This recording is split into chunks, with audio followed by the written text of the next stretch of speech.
नमस्कार मित्रों, स्वागत है आपका न्यूज़ 24 प्राइम के टॉक शोज अश्वनी सीज में।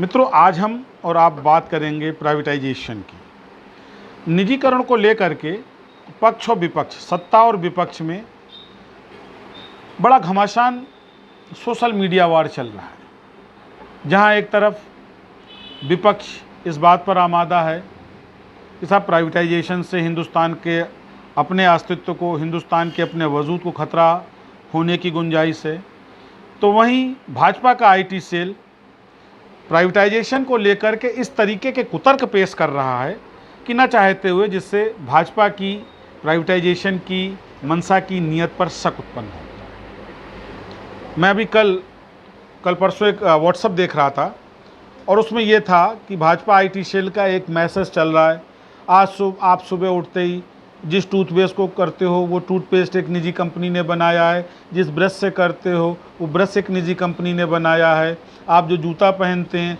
वो निजी कंपनी का है, आप जो सॉक्स पहनते हैं वो निजी कंपनी का है, आप पिज़्ज़ा बर्गर खाते हैं। ये क्या है? ये प्राइवेटाइजेशन के इम्पैक्ट्स नहीं है। प्राइवेटाइजेशन का इम्पैक्ट ये है कि आप जो सरकारी प्रतिष्ठानों को प्राइवेटाइज कर रही है, तो ऑलरेडी प्राइवेट निजी कंपनियां ही हैं। और दुनिया की कोई भी सरकार टूथपेस्ट, टूथब्रश और पिज़्ज़ा बर्गर नहीं बनाती है। क्या भाजपा आईटी सेल को इतनी भी जानकारी नहीं है? या केवल अपने कुतर्कों से वो हिंदुस्तान के जनमानस की सोच बदलने का प्रयास कर रही है? नवरत्न हिंदुस्तान के जो थे, सेल, गेल, भेल, लमसम समाप्त हो गए। क्या ये कंपनियां घाटे में चल रही थी? इन कंपनियों का इतिहास देखा जाए, एलआईसी का इतिहास देखा जाए, ये वो कंपनियां हैं जो सोने का अंडा देने वाली मुर्गियां थीं, जिन्होंने हमेशा भारत सरकार को अपने लाभांश में एक अच्छा खासा हिस्सा ये प्रतिवर्ष देती थी और भारतीय प्रतिष्ठा की द्योतक थी। क्या इससे पहले सरकारें नहीं थी? ये सही है, कांग्रेस काल में घोटाले हुए, गबन हुए, फ्रॉड हुए, लेकिन कांग्रेस काल में प्राइवेटाइजेशन को लेकर के सरकारी संपत्तियों का इतना विनियमीकरण नहीं हुआ। और अब प्रश्न ये उठता है कि इस प्राइवेटाइजेशन को से लाभ किसको होगा? ये बहुत महत्वपूर्ण प्रश्न है। मैं अगर ये मान भी लूं कि मोदी सरकार की मंशा बड़ी स्पष्ट है, बड़ी ईमानदार है, तो क्या मोदी सरकार इस बात की गारंटी लेगी कि प्राइवेटाइजेशन के बाद आम जनता पर आर्थिक बोझ नहीं बढ़ेगा? या जिन कंपनियों के हाथ सरकारी पीएसयू बेचे जा रहे हैं, विक्रीत हो रहे हैं, जिनका प्रबंधन में हिस्सा बढ़ेगा, क्या वो अपना मुनाफा बढ़ाने के लिए हिंदुस्तान की आवाम पर आर्थिक बोझ नहीं डालेंगे? अभी हाल की एक घटना है, जियो ने अपनी हिस्सेदारी गूगल को बेची और उसके एवज में जियो ने बिग बाजार ले लिया है। अब यहाँ प्रश्न ये उठता है कि गूगल जब से टेक ओवर करेगा तो क्या पैकेज के दर फिर नहीं बढ़ेंगे? क्या सुविधाएं उस अनुपात में बढ़ेंगी? एक चीज। दूसरी चीज कि जो एक आम जनमानस नेट को ले रहा है, आज आपने हर चीज जो है ऑनलाइन कर दी। ये ऑनलाइन पेमेंट, ऑनलाइन पैसा मंगाना, ऑनलाइन आपका आधार फार्म, आपका ये फॉर्म, सब कुछ ऑनलाइन। आप हिंदुस्तान की जनता को आर्थिक गुलामी की तरफ लेकर के जा रहे हैं और इसका लाभ, इसके पीछे मंशा ये है कि जो मल्टीनेशनल्स हैं, जो कॉरपोरेट, बड़े कॉरपोरेट सेक्टर हैं, इनके सामने आप जनता को, हिंदुस्तान की आम जनता को एक चारा बना के पेश कर रहे हैं कि ये लो और चूसो खून इनका। याद हो आपको, पहले यही पैकेज, बहुत पहले की छोड़ दीजिए, जिस समय 4G 2G आया था, आज हकीकत ये है कि 4G के नाम पर पैसा वसूलने वाली, चाहे वो जियो हो, चाहे वो एयरटेल हो, या वो वोडा और आइडिया वी आ गई है, ये बातें तो करती कि हम 4G नेट सर्विस दे रहे हैं, लेकिन हकीकत क्या है? इससे आप भी रूबरू हैं। क्या 24 घंटे आपको 4G मिलता है और कब डाटा ख़त्म हो गया आपको इसका भी एहसास नहीं है? हिंदुस्तान की पब्लिक को बेवकूफ़ बनाने के लिए telephone regulatory authority of India, try, उसने एक स्कीम निकाली कि आपकी कॉल ड्रॉप हो, आप तुरंत सूचित करें, आपको मुआवजा मिलेगा। क्या ट्राई ये बताएगी कि कॉल ड्रॉप की इंटीमेशन कैसे, कब, किसको, कहाँ देनी है? और कैसे ये उपभोक्ता को मालूम पड़ेगा कि वो कॉल जो डिस्कनेक्ट हुई वो ड्रॉप्ड कॉल थी? क्यों? क्योंकि ये सरकारी संस्थान, वो चाहे ट्राई हो, चाहे वो IRDA हो, इस तरीके के जो सरकारी प्रतिष्ठान है स्वायत्तता प्राप्त, इसको बनाने के पीछे जो सरकार की मंशा थी वो केवल कॉरपोरेट घराने को संरक्षण देने की है।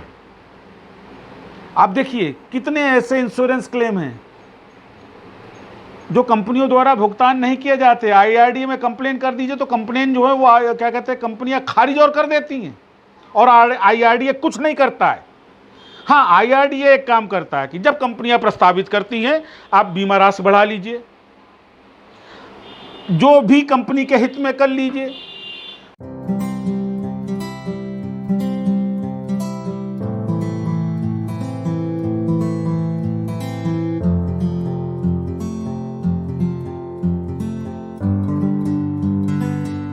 ₹49 प्रति महीने की लेवी लगा दी कि अगर आपको अपना टेलीफोन नंबर कंटिन्यू करना है ₹49 आप दीजिए तो आपको केवल इनकमिंग कॉल की सुविधा मिलेगी। क्या टीआरएआई का ये फर्ज नहीं बनता कि वो बताए कि ये ₹49 की लेवी जनता पे क्यों थोपी? क्या इससे पहले ये सुविधाएं नहीं थी? क्या ट्राई या इस तरह आईआरडीए जैसी संस्थाएं क्या हिंदुस्तान के उपभोक्ता के दोहन के लिए बनी हैं? क्या उपभोक्ता के अधिकारों की रक्षा के लिए हिंदुस्तान सरकार के पास कोई भी ऐसा विनियामक नहीं है जो त्वरित में कार्रवाई करके जनता को राहत पहुंचाए? कंज्यूमर कोर्टों की पोजीशन क्या है? आम आदमी, कहने को तो कंज्यूमर कोर्ट में आम आदमी अपना प्रतिनिधित्व खुद कर सकता है, लेकिन जिस तरीके से रूलिंग साइट होती है, जिस तरीके से आर्ग्यूमेंट होता है, जिस तरीके से व्यवस्थाएं अब नई नई लाई गई हैं कंज्यूमर एक्ट के तहत, एक आम आदमी की क्या मजाल वो कंज्यूमर कोर्ट की क्या कहते हैं ड्योढ़ी लांघ सके? तो क्या इस तरीके से संवैधानिक अधिकारों का हनन करेगी सरकार? प्राइवेटाइजेशन के नाम पर क्या हिंदुस्तान की आवाम को इन बड़े बड़े कॉरपोरेट और मल्टीनेशनल्स के आगे क्या सुगम चारा बना के छोड़ने की सोच है हिंदुस्तान के सरकार की? और उस पर बेशर्मी आईटी सेल की कि आप जो टूथपेस्ट करते हैं ये भी निजी है। क्या इससे पहले किसी सरकार ने टूथपेस्ट सरकारी दिया? आप जो जूता पहनते हैं वो कंपनी भी निजी है। क्या इससे पहले किसी सरकार ने जूता बनाने की कंपनी बनाई?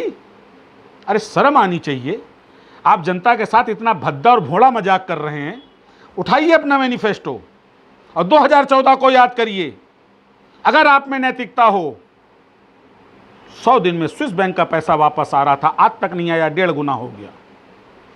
18% मैक्सिमम जीएसटी का विरोध था, आज 28% ली जाती है। इसी आधार का विरोध था, हर चीज में आधार लिंक्ड है। गैस की सब्सिडी कभी आती है कभी नहीं आती है, चली जाती है, शिकायत करने का कोई जरिया नहीं है।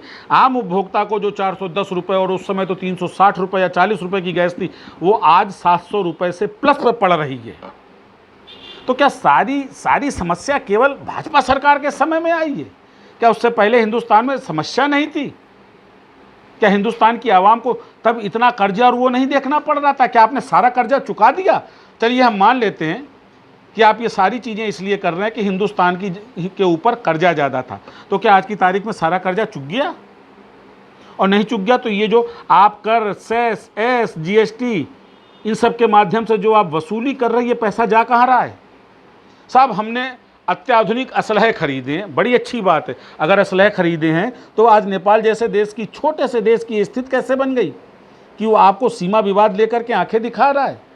क्या पहले पड़ोस में नेपाल नहीं था? क्या पहले सीमा विवाद नहीं था?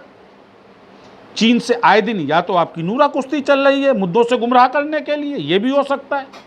और या ये भी हो सकता है कि अब आपकी सक्षमता अपेक्षाकृत कम हो रही है, जिस वजह से पूरा विश्व समुदाय लाख साथ आपके खड़ा हो रहा है, लेकिन आपकी अपनी क्षमताओं को लेकर संदिग्ध है।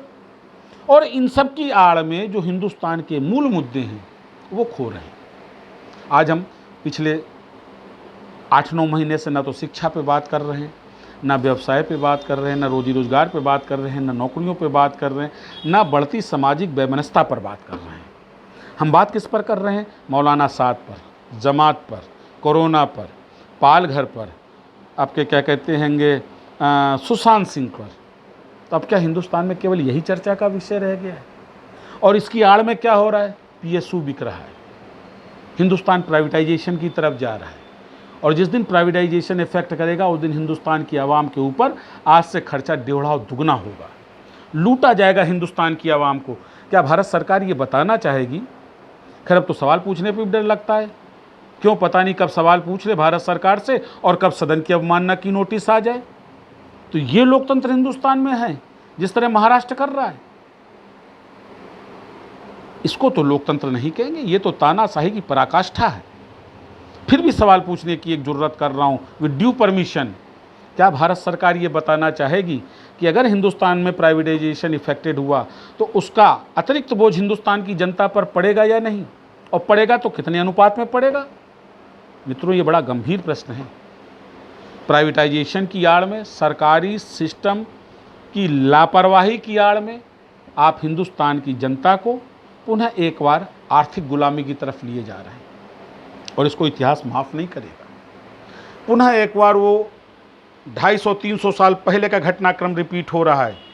ईस्ट इंडिया कंपनी एक व्यावसायिक संस्थान के रूप में हिंदुस्तान आई थी, स्थापित हुई, 150 साल प्लस 100 साल 250 साल शासन किया, और 250 साल की गुलामी के बाद में फिर एक संघर्ष हुआ, और उसके बाद हिंदुस्तान तथाकथित आज़ाद हुआ। तो कहीं ऐसी स्थिति की तरफ हम पुनः प्रस्थान तो नहीं कर रहे हैं?